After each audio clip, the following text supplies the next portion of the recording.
Bienvenidas y bienvenidos a El Salvador Elige en Gente de Opiniones.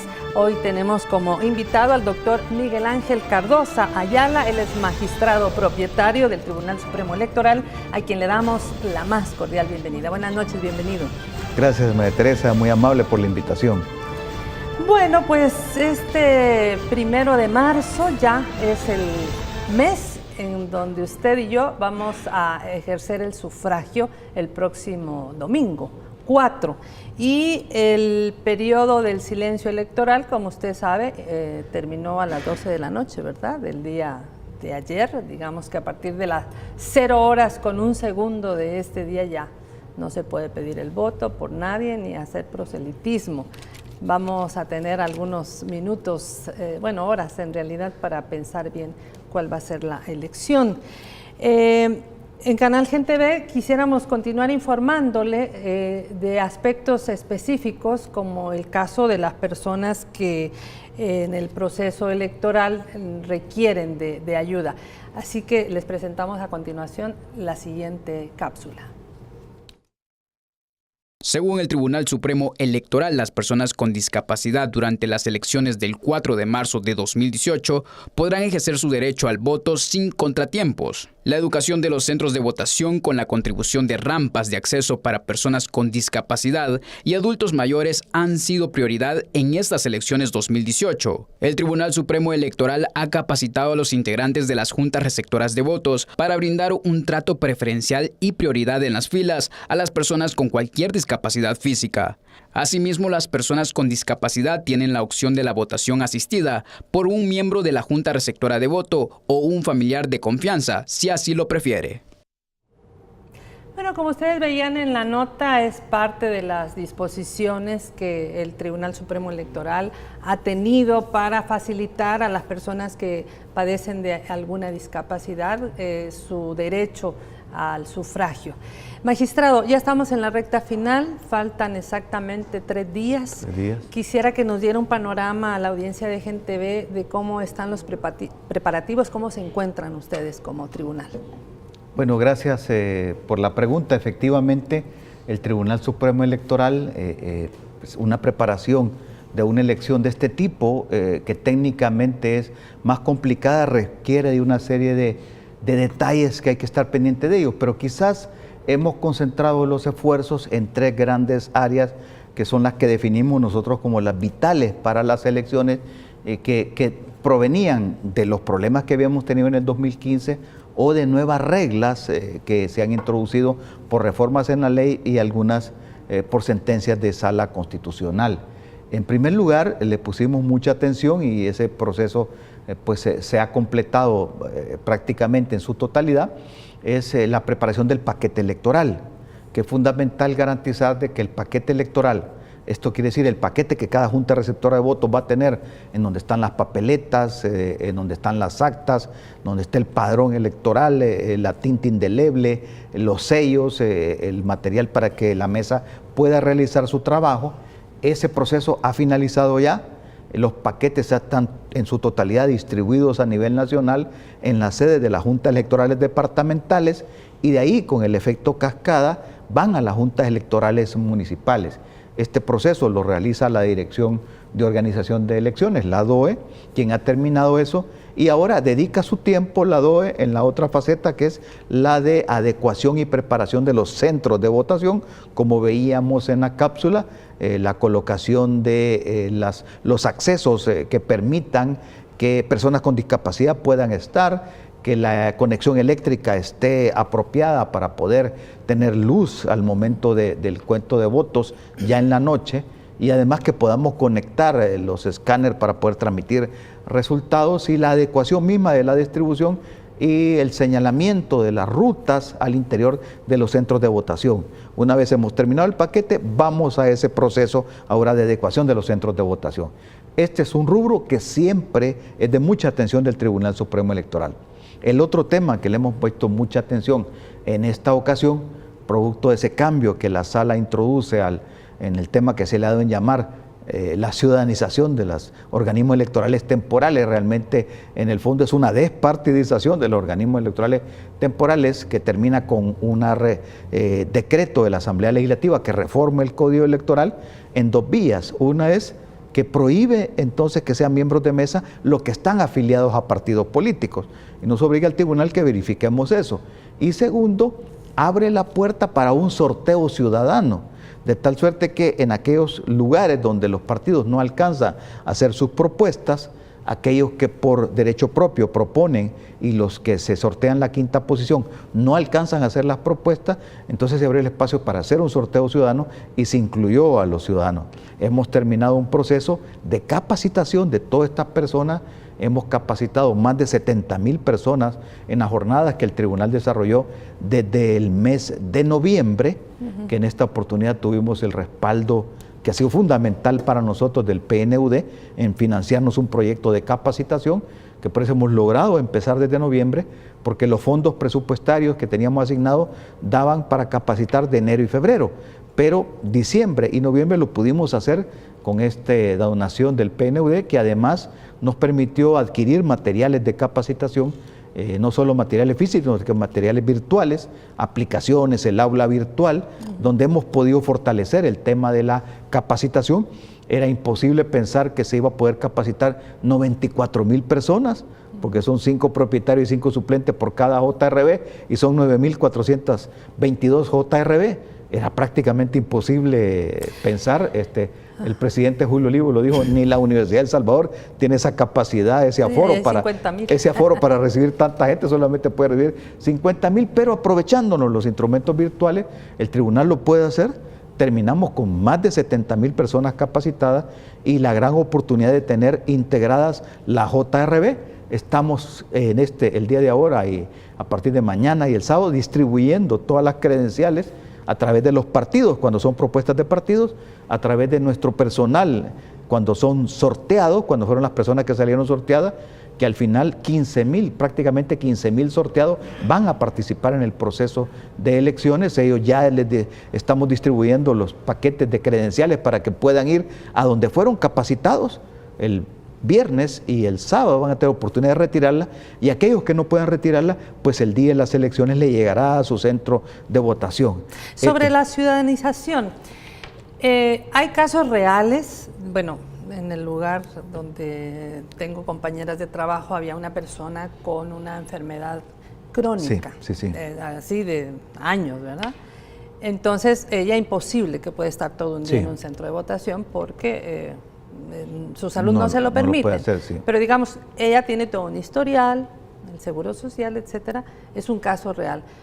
¿Cuántas personas o cómo hicieron para que aquella gente que tuvo tiempo para justificar por qué no va a ir, cómo les fue en ese balance de las personas elegidas? Fíjese que en este mecanismo nuevo que introducía la ley, producto de la sentencia de la sala, lo que hicimos fue, primero, la oportunidad, como establece la ley, que los partidos políticos hicieran sus propuestas.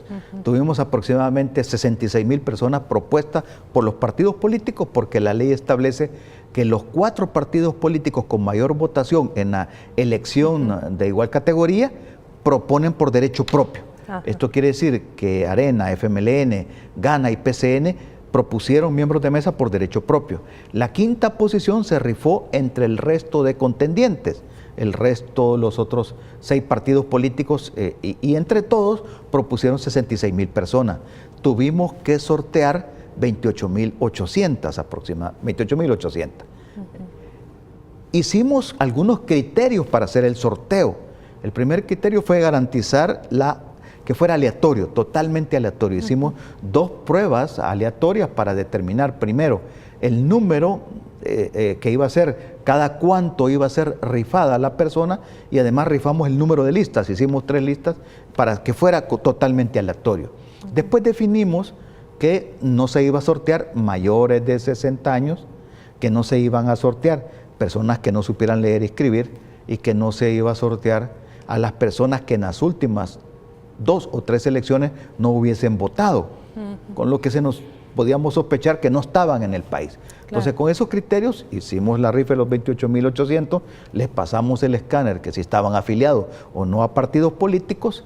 Entonces, con esa base, los 28.800, los designamos y les comunicamos y pudieron ver en la página web del tribunal quiénes habían sido sorteados, los buscamos por medio de correos, les llegaron las notificaciones y de ese grupo de personas, un poco más allá de 3.500, nos presentaron solicitudes de exoneración, la gran mayoría por razones de salud.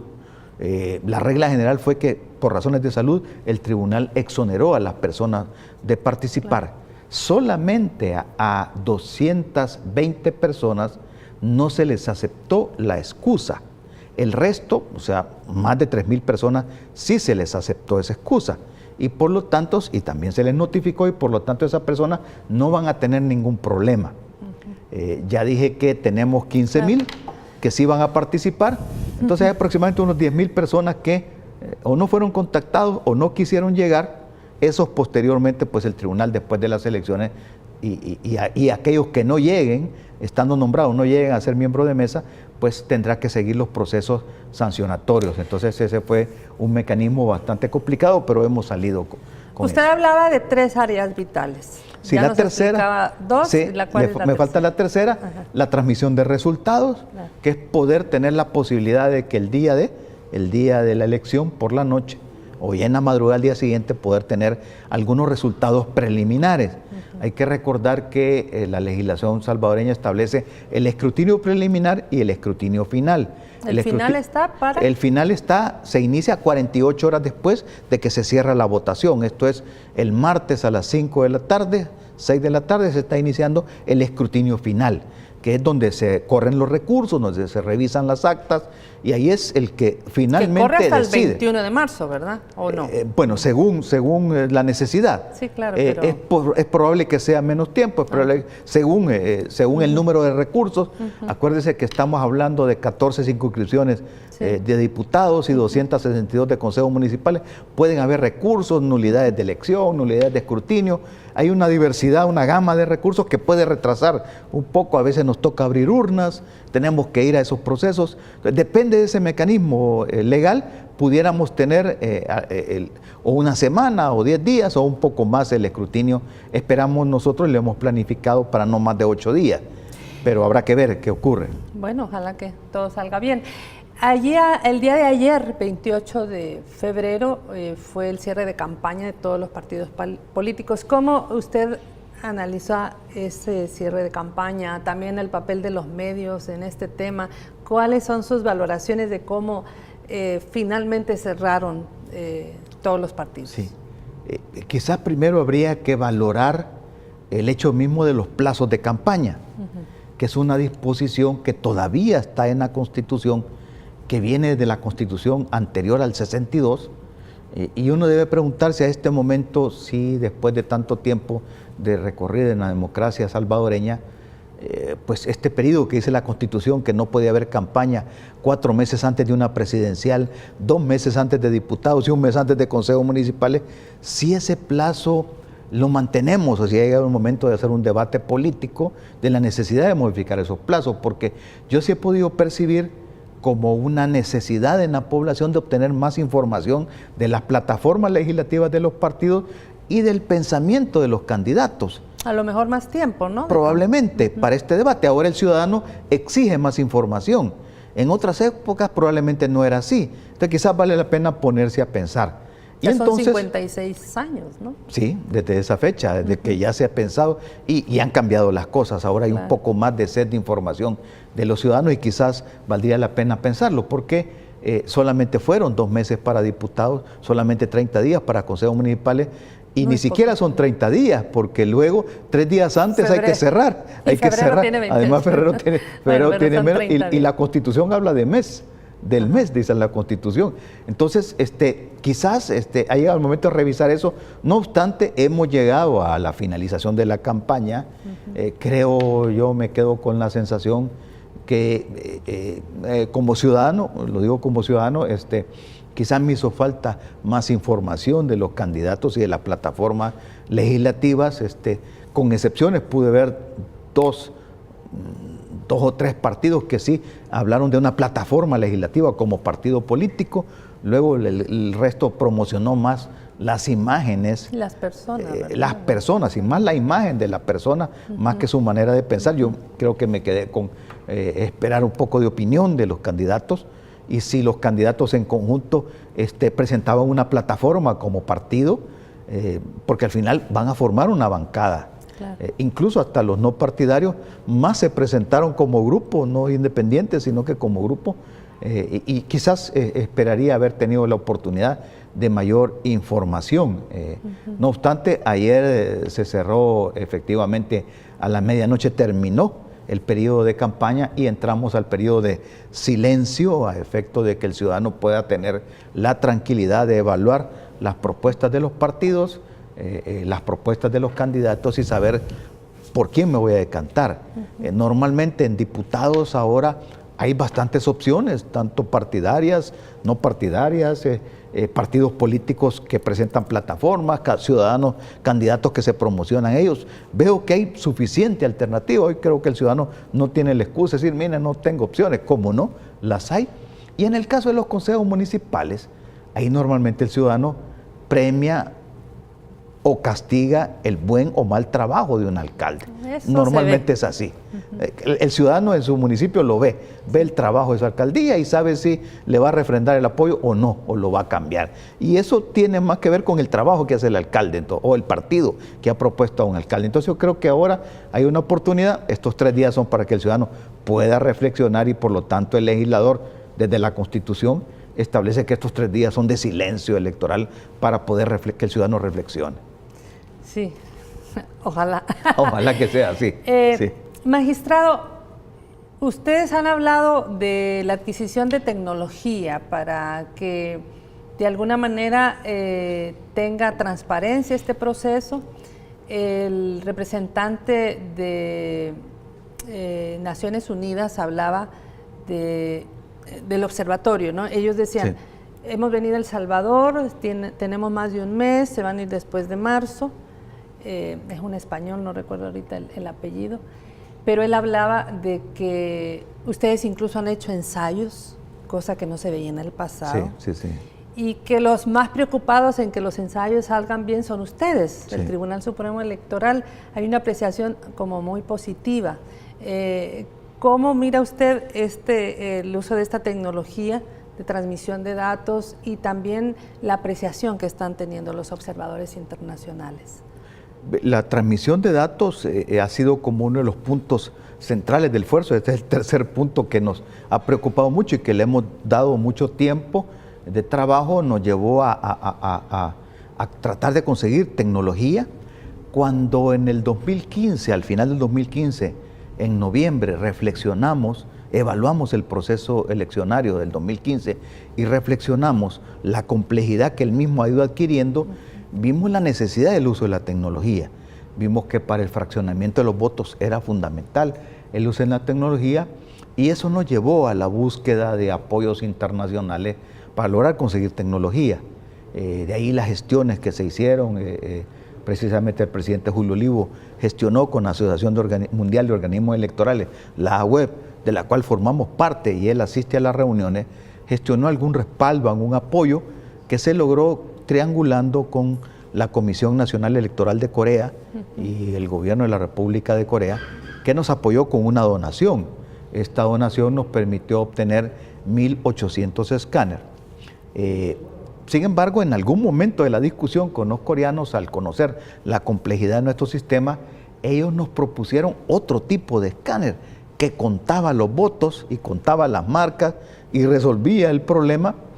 Sin embargo, resultaba una opción cara, por eso en algún momento pedimos $39 millones. Claro. Y por otro lado, que quizás es el punto central de todo eso, requería de una reforma de ley, porque la reforma de ley en El Salvador era necesaria porque actualmente el artículo 200 establece que los resultados de una mesa se escriben en un formulario que da el Tribunal Supremo Electoral y cuyas copias químicas se le entrega al fiscal y a los partidos políticos. Ese punto, si bien es cierto, es una es un obstáculo, una retranca al desarrollo tecnológico. Claro, está Sin embargo, es el mejor candado y la mayor tranquilidad que tienen los partidos políticos de lo que ocurrió en la mesa, de lo que contó la mesa, de lo que los miembros de junta firman y deciden, de eso les queda copia a cada uno de ellos. Y es una copia de la transcripción principal. El papelito habla, ¿no? Ahí está la firma. El papelito habla, correcto, el papelito habla. Es más, y nosotros, el sistema de transmisión de resultados que utilizamos, lo utilizamos partiendo de esa acta. Esa es la que tomamos, la que la llevamos a los escáneres que tenemos en cada centro de votación, tenemos unas islas de transmisión, de ahí se toma la imagen y se transmite a un servidor central del Tribunal Supremo Electoral, en donde se traduce, porque estos escáneres transmiten con un encriptado de software coreano. Entonces llega al servidor central, en el servidor central se desencripta y se pone a disposición de la empresa que va a procesar, que es Smartmatic, ahí lo toma Smartmatic y ya hace el procesamiento de las actas. Entonces, cuando se cuelgue la información, claro, que esa es la garantía importante, lo que va a totalizar Smartmatic son las actas cuyas imágenes vamos a publicar y que deben de coincidir con las mismas que tienen los partidos políticos. Cualquier partido nos puede decir, esa acta no es así, que es lo que ocurre también en el escrutinio final, se revisan las actas. Entonces, por eso le da garantía al proceso. No obstante que... ¿Esto es primera vez que se va a usar? Ya lo hemos utilizado en otras ocasiones, 2012, 2014, que venía una empresa española, Indra. No, pero que con Corea, con esta con tecnología Corea, con escáner coreano es primera vez que lo vamos a utilizar, y con la empresa Smartmatic es primera vez que lo vamos a hacer. Anteriormente se hacía con esta empresa Indra, en una empresa española. En términos generales es el mismo mecanismo, solamente que sí, los actores se han cambiado. Fue esta empresa Smartmatic, la contratamos por medio de un procedimiento que hicimos en la Bolsa de Productos y Servicios, y desde el principio se les puso que se iba a utilizar el escáner coreano. Entonces ellos, cuando licitaron, ya sabían que iban a tener que trabajar con los escáneres coreanos, y hemos logrado hacer esa compatibilidad. Muy bien, nos vamos a la primera pausa. Estamos conversando con el magistrado del Tribunal Supremo Electoral, licenciado Cardosa, y ya regresamos con más preguntas que seguramente usted también se está haciendo en casa y que nos van a aclarar. Ya regresamos.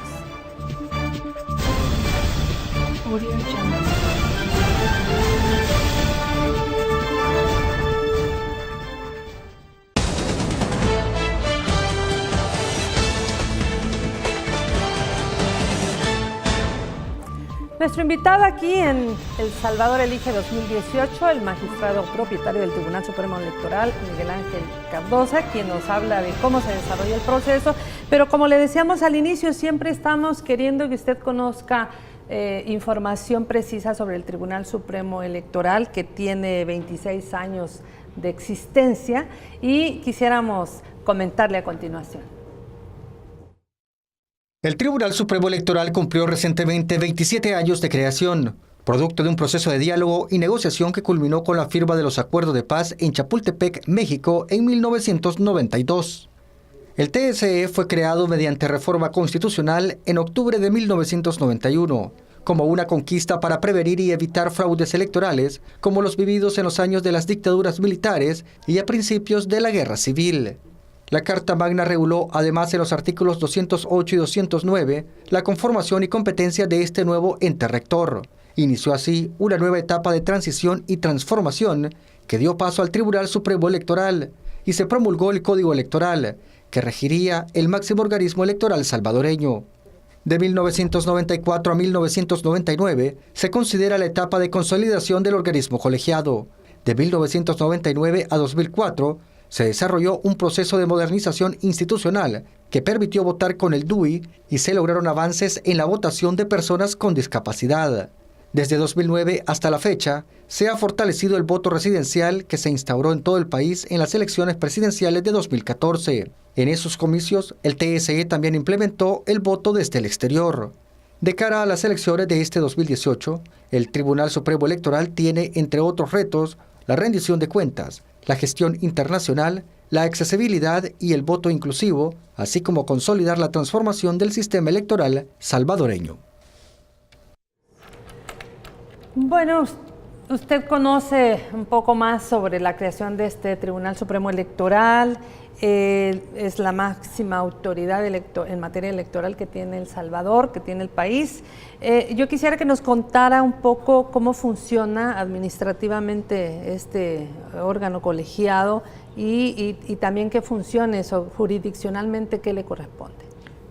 Es interesante recordar cómo se crea el Tribunal Supremo Electoral. Es producto de los acuerdos de paz. Se terminaba la guerra, se terminaba un periodo triste de la historia salvadoreña, de la historia política salvadoreña, que lograba superar una etapa de exclusión política. Habían sectores políticos excluidos totalmente de la participación. Entonces, la lógica de aquel momento de los firmantes de acuerdos de paz era que los sectores, todos los sectores políticos no se sintieran excluidos del proceso y por lo tanto participaran. De ahí que el ingreso de partidos políticos a la estructura del Tribunal Supremo Electoral ha sido un importante avance en aquella ocasión, se consideró así, y desde luego se integra un tribunal. Hubo una etapa de transición ahí en la primera elección, en el 1994, se hace un tribunal de transición, pero después queda con estructura actual. 3 miembros del tribunal son a propuestas de los partidos políticos, los 3 partidos políticos que tienen mayor votación en la última presidencial.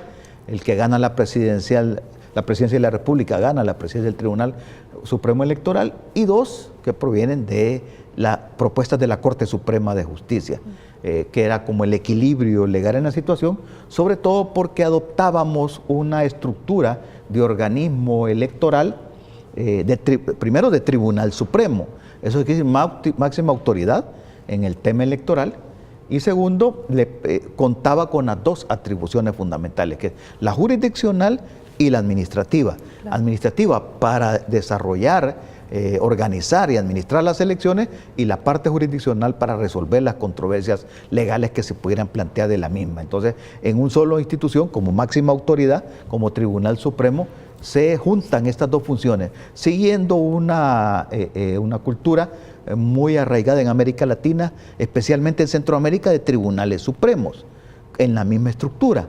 En Sudamérica y en México vemos organismos separados, como ocurre en México, uno que organiza elecciones, otro que ve la parte jurisdiccional.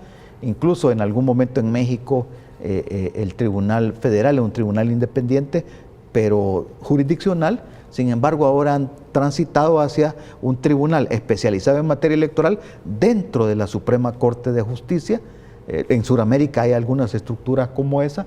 Entonces, con esta estructura nosotros asumimos la doble función, la de organización de elecciones y la de ser además juez electoral que define las controversias, los recursos en esa materia. Entonces, por esa razón es que el tribunal está organizado alrededor de esas 2 grandes funciones.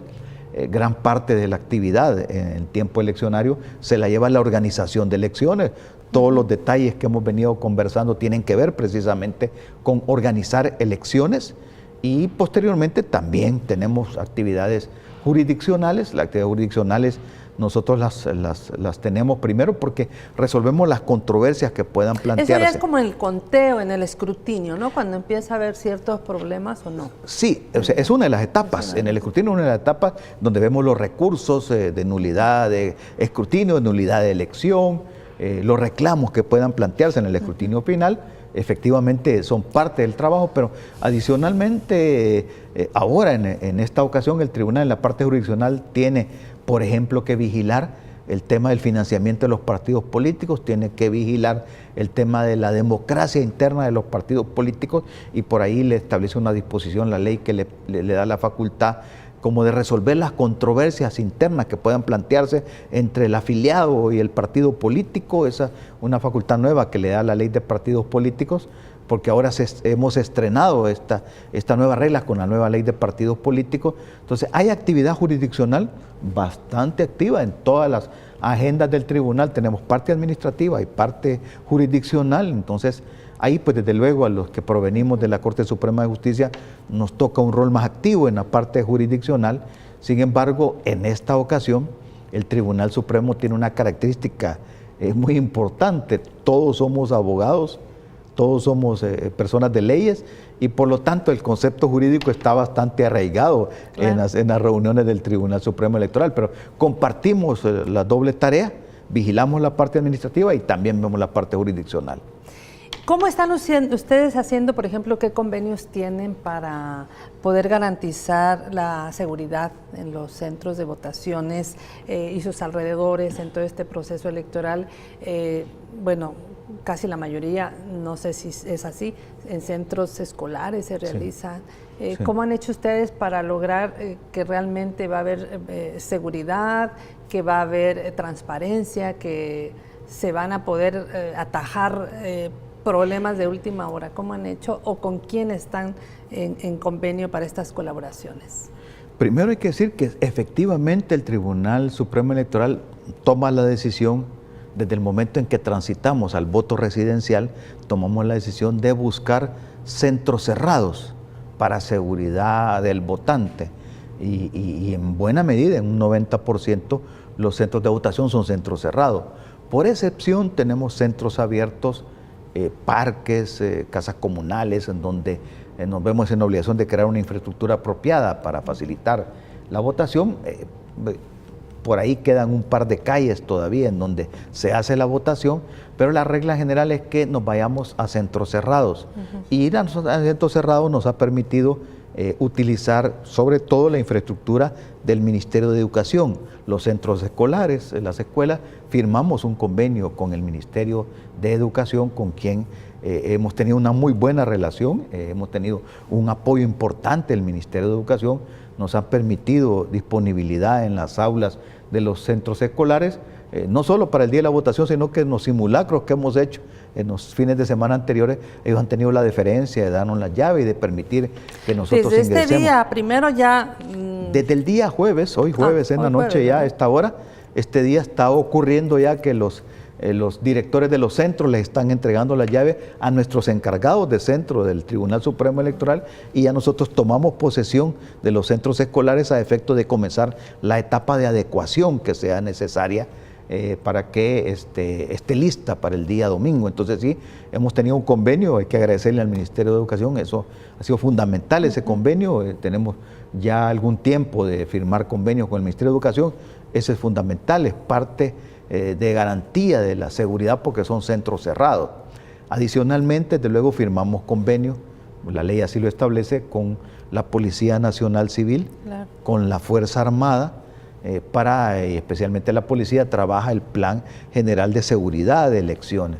Este día tuvimos una presentación durante la mañana con el director de la policía, estuvo también el jefe de Estado Mayor, hubo personal de la Fuerza Armada y se dieron explicaciones a la población del significado de la preparación de tanto la Policía Nacional Civil como la Fuerza Armada. La Policía Nacional Civil prácticamente se pone todo el cuerpo policial a disposición del proceso eleccionario. La Fuerza Armada está poniendo alrededor de 14,000 efectivos, normalmente en los sectores, en el perímetro más alejado del centro de votación está la Fuerza Armada, y en el perímetro limitado, en el centro de votación propiamente dicho, está la Policía Nacional Civil. Ellos nos acompañan en el desplazamiento de los paquetes electorales, han estado presentes. Tenemos un contingente en nuestra Dirección de Organización de Elecciones, de la DOE, hay un contingente del Ejército y un contingente de la Policía Nacional Civil, y ellos hoy han dicho claramente que garantizan la seguridad a la población y que pueden perfectamente, sin ningún problema, la población votar y que se ponen a disposición también en los teléfonos que normalmente atiende la Policía Nacional Civil. Entonces, en ese sentido, se nos ha garantizado al tribunal y a la población que va a haber suficiente seguridad el día de las elecciones y que están a disposición del tribunal. Nos acompañan en distribuir también los equipos, los escáneres que tendrán que estar repartidos en cada centro de votación y en las 21 sedes logísticas que tiene el Tribunal Supremo Electoral. Ahí tendremos escáner también para efecto de que si es necesario alguna contingencia desde ahí se acompaña y la policía nos da seguridad en todas las instalaciones donde está el Tribunal Supremo Electoral, en los alrededores de Citco, donde vamos a estar concentrado el Tribunal Supremo Electoral, gran parte de la operación del TSE estar ahí.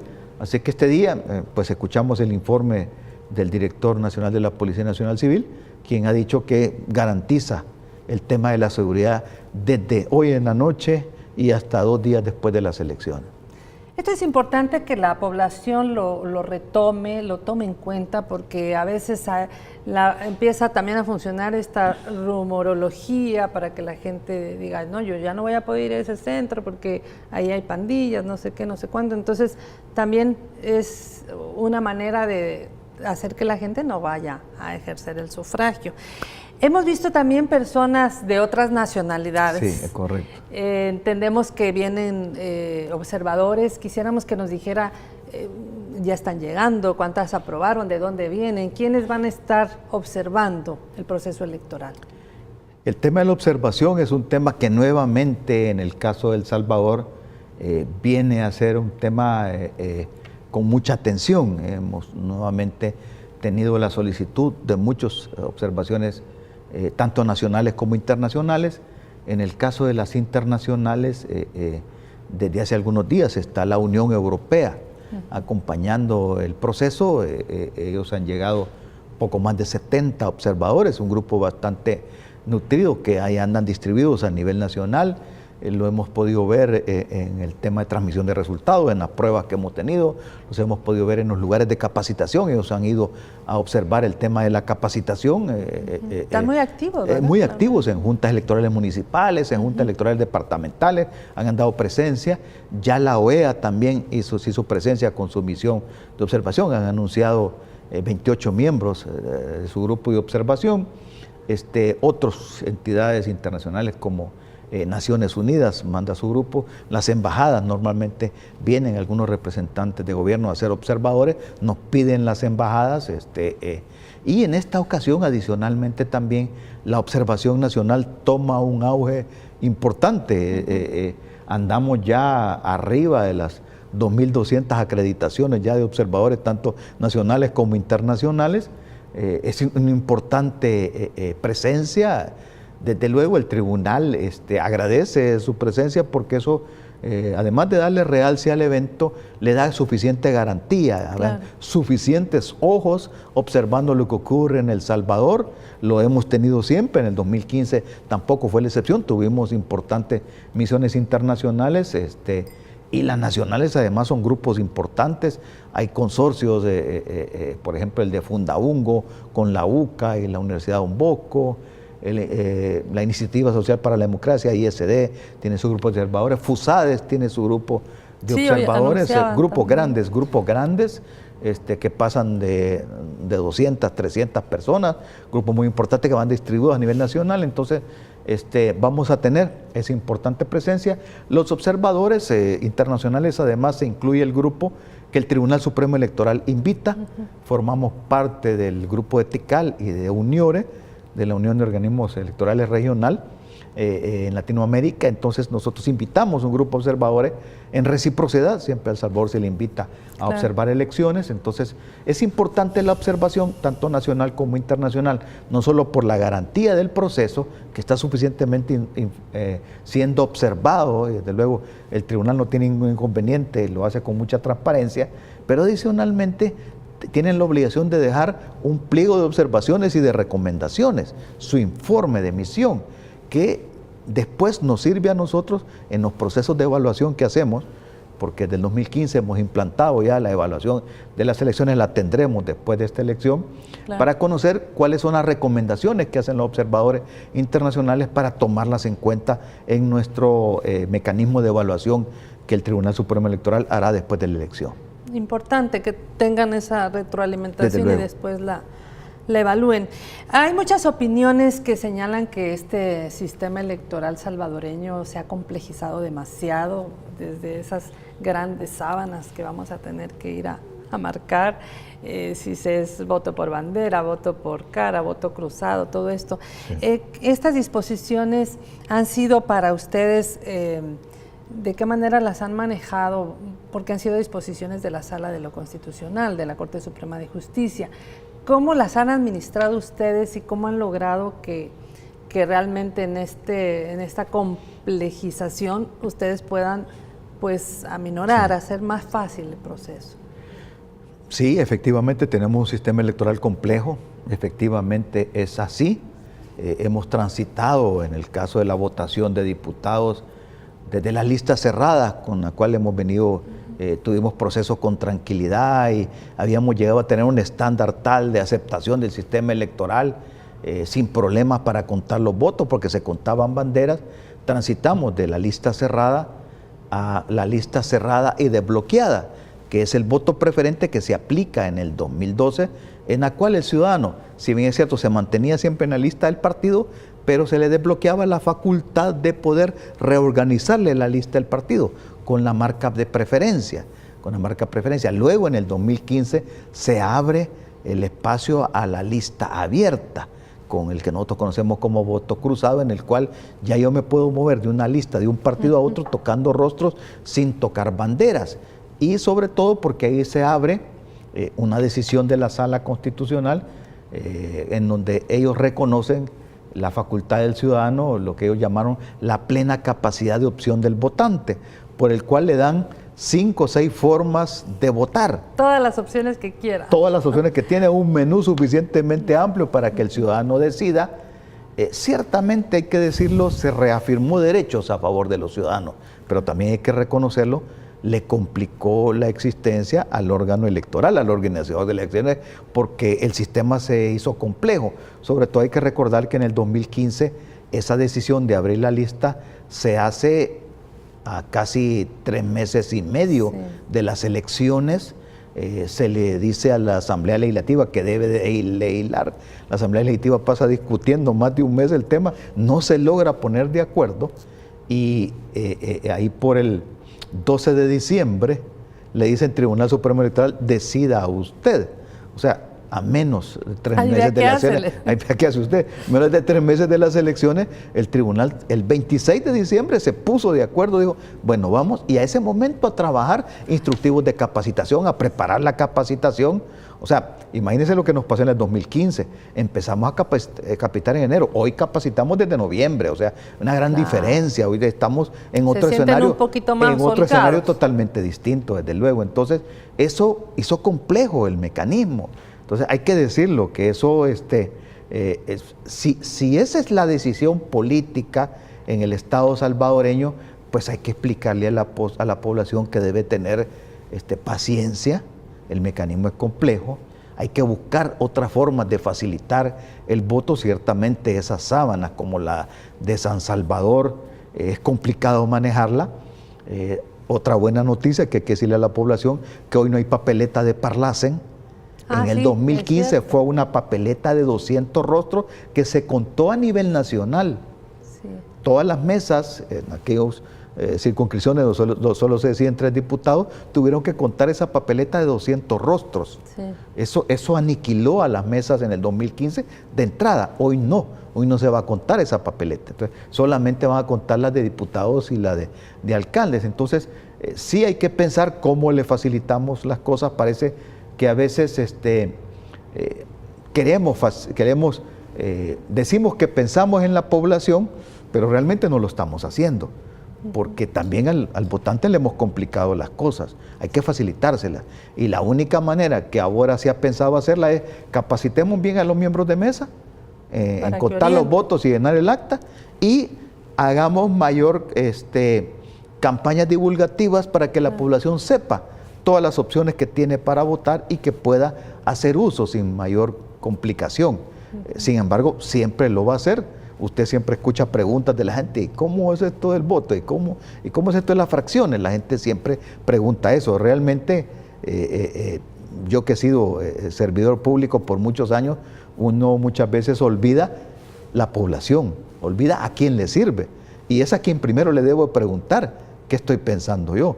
Para que realmente mi respuesta como servidor público satisfaga las necesidades de la población. Si no, no estoy haciendo muy bien mi trabajo. En chino. Yo le estoy diciendo otra cosa, ellos quieren X y yo le estoy dando Y. Entonces, la población nunca se siente satisfecha con el servicio público por esa razón. En esta ocasión no le hemos preguntado a la gente cómo se siente con esa papeleta de 240 rostros en San Salvador. Es una papeleta complicada de manejar. Eso sí es un debate que habrá que pensar. Sí pienso yo que el ciudadano... Porque ahora van también suplentes, ¿verdad? porque ahora va el nombre del suplente, va el nombre del suplente también. Sí, sin embargo, la papeleta ha conservado, el tamaño no creció más allá, porque no van los 10 partidos, sino que solamente van 8 en San Salvador, entonces se reduce el número de rostros que estamos manejando. Entonces, eso facilita un poco las cosas. Hay que reflexionar también sobre el tema de el tema es cómo mejoramos la relación representante-representado, y en eso quizás también vale la pena hablar, o al menos ponerse a reflexionar y ponerlo ahí en el congelador, para que alguna vez hay que discutirlo, es el tema de las circunscripciones. Eso lo vamos a abordar en el próximo bloque. Vamos a hacer el último corte y al volver hablaremos de las circunscripciones, hablaremos también de cómo garantizar esta transparencia del proceso electoral y, por supuesto, un rápido resumen ya en la recta final. No nos cambien.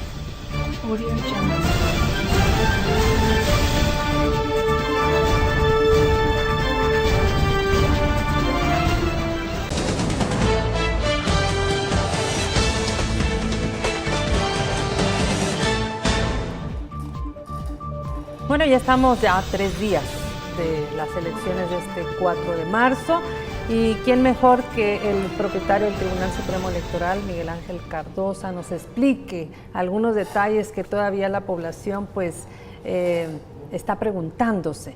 Hablábamos de cómo el trabajo de las circunscripciones tiene que realizarse en el marco de las elecciones, pero también quisiéramos que nos hablara sobre la garantía de la transparencia del proceso electoral, que la población seguramente eso es lo que también está pensando, cómo va a ser este domingo.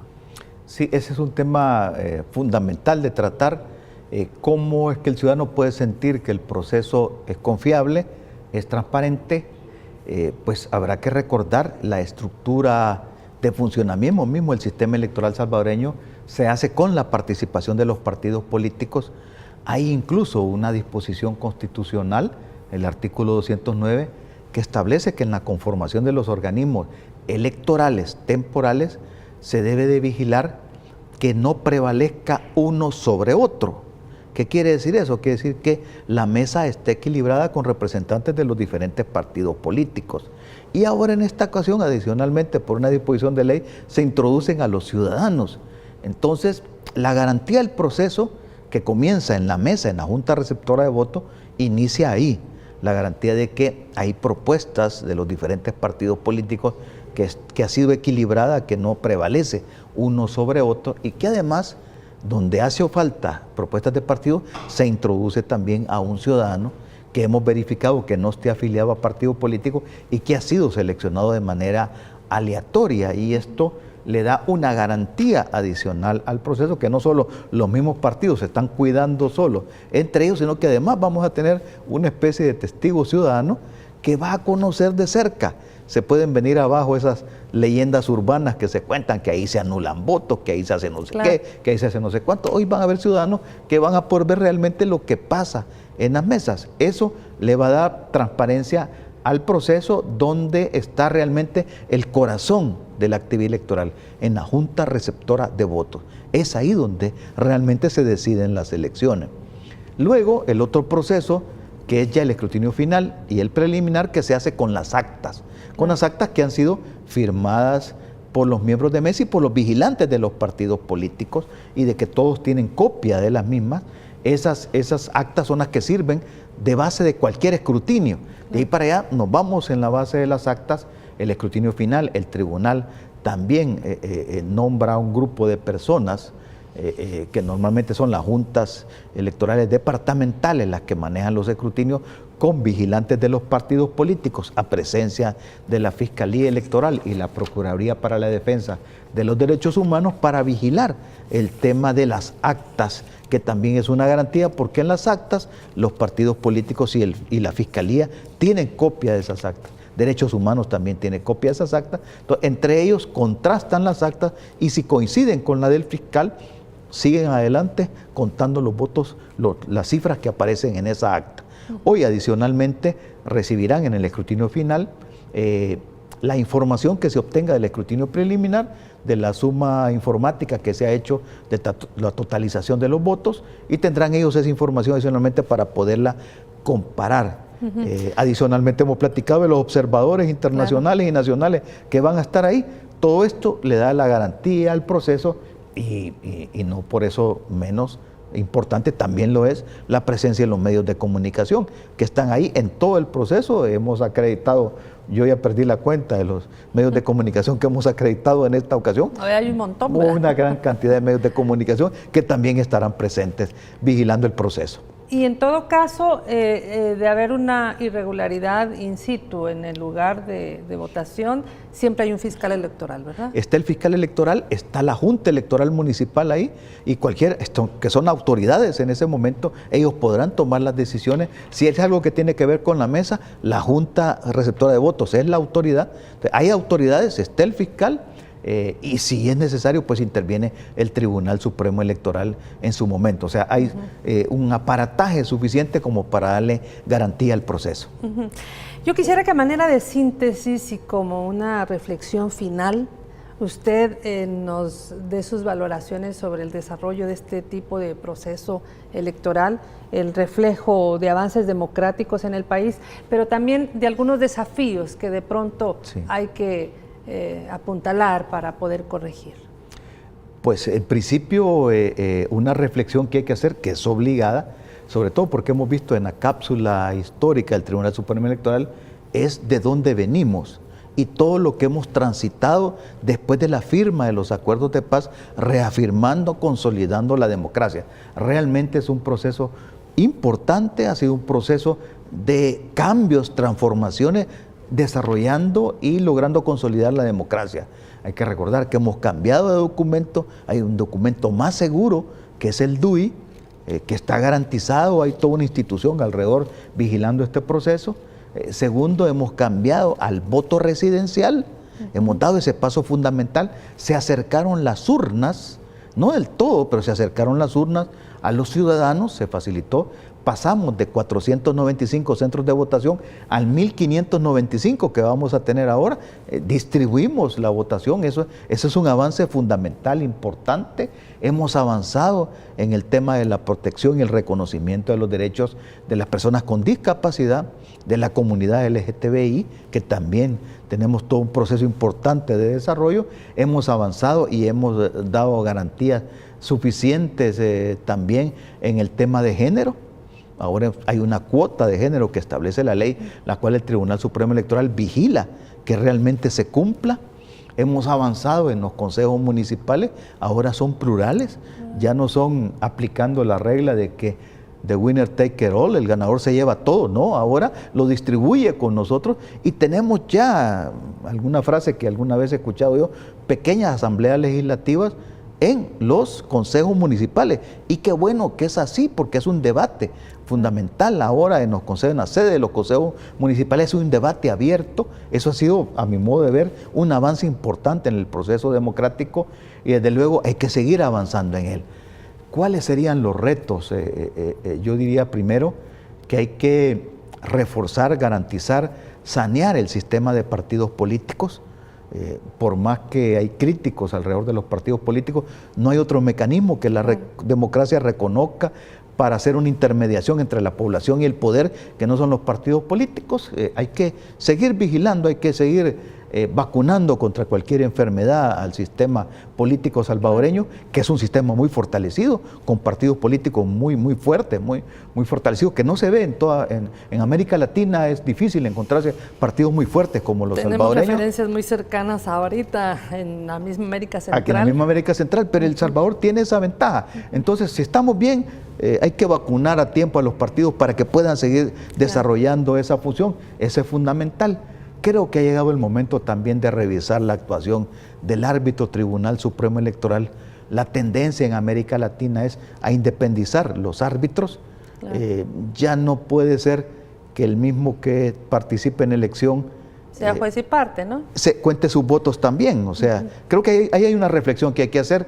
El debate político debe estar abierto. Salgamos de la presidencial y hay que sentarse los actores políticos, los partidos, a reflexionar sobre estos temas cuáles son los temas en los que se podría modificar, la evaluación que haga el Tribunal Supremo Electoral, ese resultado puede ser un buen producto para revisar sobre qué temas hay que seguir trabajando, y lo importante es avanzar en la consolidación de la democracia.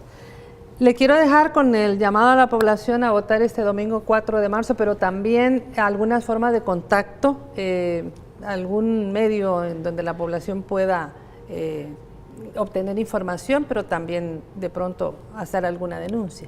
Sí, bueno, es el momento, aprovechando la reflexión de estos 3 días, es el momento para que el ciudadano pueda pensar sobre cómo va a ejercer su voto, es el momento de demostrar el compromiso cívico ciudadano de llegar y ejercer su voto para garantizar que las personas que yo nombre van a tener ahora el reto de seguir adelante como autoridades en el país. Tenemos opciones, hay opciones para votar, el ciudadano debe de participar. Si yo no participo en las elecciones, si yo no voto o anulo mi voto, lo que estoy cediendo es mi derecho a decidir a otros. Eso no debe ser así, debo de ejercerlo, así que el llamado es para que vaya, la mesa está servida, el tribunal ha logrado completar toda la fase logística, solo falta que usted esté ahí, que usted llegue y ejerza su voto, entonces eso, la oportunidad de hacerlo. Cualquier denuncia, el tribunal está colocando en todos sus anuncios, las redes sociales, el Twitter. Están apareciendo en pantalla. Están apareciendo en pantalla ahí, a donde usted puede perfectamente hacer cualquier denuncia. En Twitter hemos recibido muchas denuncias, le quiero decir, así que agradecemos a la población que se toma el tiempo de comunicarse con nosotros y tenga la seguridad que va a tener respuesta y sobre todo reafirmar nuestro compromiso con la consolidación de la democracia, reafirmar nuestro compromiso con que se respete la voluntad popular y que los resultados que podamos dar a partir del día domingo en adelante sean realmente el reflejo de su voluntad, que usted realmente sienta que ha decidido el rumbo del país. Muy bien, pues el llamado está hecho para que ejerza su voto. Agradecemos mucho su presencia, magistrado. No, María Teresa, mucho gusto. Gracias. Y sobre todo su fiel sintonía. Recuerde que vamos a estar transmitiendo, por supuesto, durante todos estos días en camino a estas elecciones 2018. Y también cualquier información que usted quiera brindar, pues también está Canal Gente V abierto para que usted nos envíe lo que considere conveniente que debamos saber como medio de comunicación responsable con la democracia. Y a las 9 de la noche le invitamos a la entrevista con el expresidente Mauricio Funes aquí en Gente V. Gracias por su sintonía.